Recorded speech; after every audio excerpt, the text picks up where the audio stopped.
فرشته حبیبی هستم، مسئول بخش مارکتینگ کارگاه مشلت دیزاین. در سال 2021 ما شروع به کار کردیم که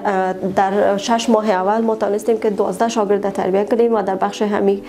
خیاطی بود، دستدوزی بود که تمامش مکمل خانم انجام میداد. بعد از اون ما یک پروسه دیگر در پیش گرفتیم که 6 ماه دیگه هم توانستیم که به تعداد 12 خانم دیگر هم ما ترینینگ بدیم، تمرین بدیم به اونا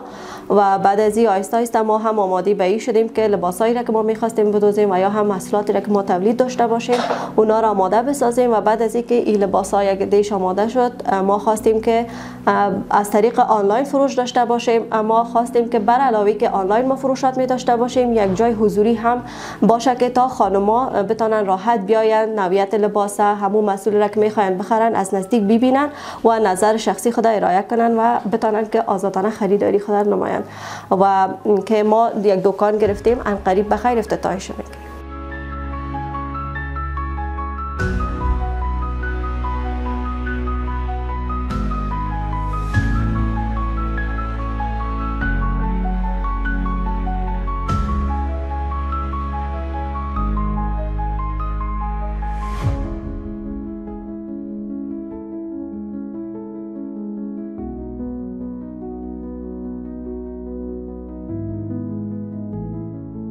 ما خودم پهنتون کابل فارغ شدیم از رشته علوم اجتماعی بخش دیپارتمنت تاریخ عمومی. همون سالی که ما فارغ شدیم بعد از او باز تحولات آمد و بعد از او ما نتونستیم که ادامه بدیم و تحصیلات خود به سطح ماستری و دکترایش. اما امیدوار هستیم که بتانیم در آینده بخیر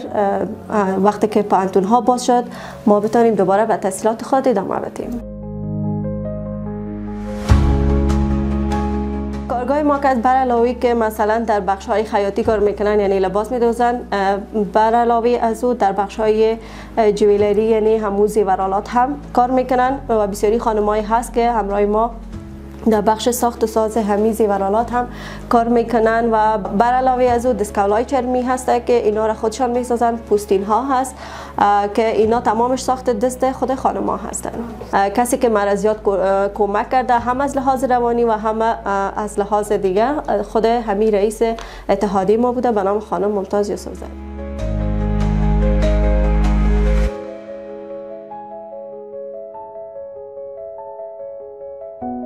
در زندگی به نظر من انگیزه خیلی مهم است، چون ما شما حتی اگر انگیزه یک کار را نداشته باشیم صبح از خواب بیدار نمیشیم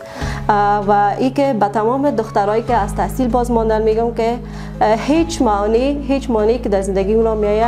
اونا را بر خود یک کوه نسازن، میتونن که از اون مانع ها عبور کنن و همه قسم که یک گپ هست میگن که بعد از هر خشکی دوباره سبز میشود، یعنی بعد از هر زمستان یک بهار در پیش رو داریم، حتما بعد از هر تاریکی هم روشنی هست. اونا هم باید با آینده امیدوار باشن از طریق‌های مختلف. فعلا که تکنولوژی بسیار زیاد پیشرفته هست میتونن از طریق‌های مختلف درس زیاد بگیرن، بخوانن و یا حتی اگر ایده دارن، فکر دارن، کار دارن میتونن که همون را پیش ببرن و